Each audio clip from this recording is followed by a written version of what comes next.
Hi, my name is Kaylee, and my partner's name is Trey, and today we're going to be discussing how to dry out a solution using an anhydrous agent. So, the purpose. In organic lab, organic solvents often are mixed with an aqueous solution. Um, Most of the time, you want to dissolve the water that's in that, and so you use a drying agent to remove the water. The most common drying agents are anhydrous agents, which are inorganic salts. And when those anhydrous agents are mixed with the solution, they will form large clumps, um, absorbing the water. And then you will use a filtration system to get rid of those large clumps and essentially remove all of the water within the solution.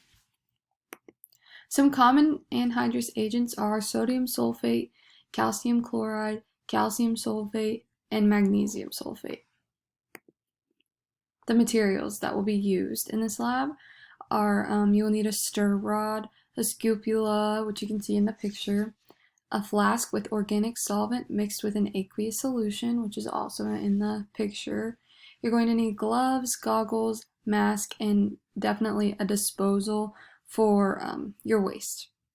All right, I'm going to hand it over to Trey to explain the procedure and the organic chemistry behind it. The procedure for drying with anhydrous agents are using a spatula to add the anhydrous agent to any aqueous solution in combination with an organic solvent. Stir the solution and let it sit on the side for at least 3 to 5 minutes.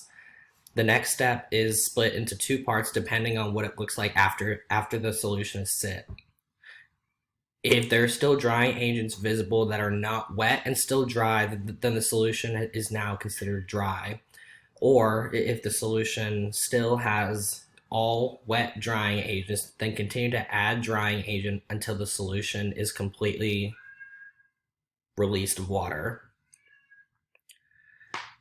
Once all the water is out of the solution, use vacuum filtration to filter out the drying agent from the solution, and continue to repeat steps 1 through 5 for each of the drying agent. The chemistry behind it is once an organic solution comes into contact with an aqueous solution, it is now considered wet, which means that the solution has dissolved water within the new compound. The amount of dissolved water will differ depending on the specific solvent used.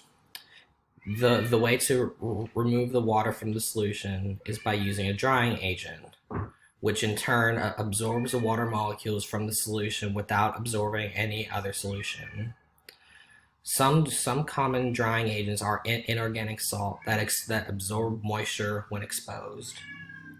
The crystals of a drying agent will form into large clumps after absorbing the water.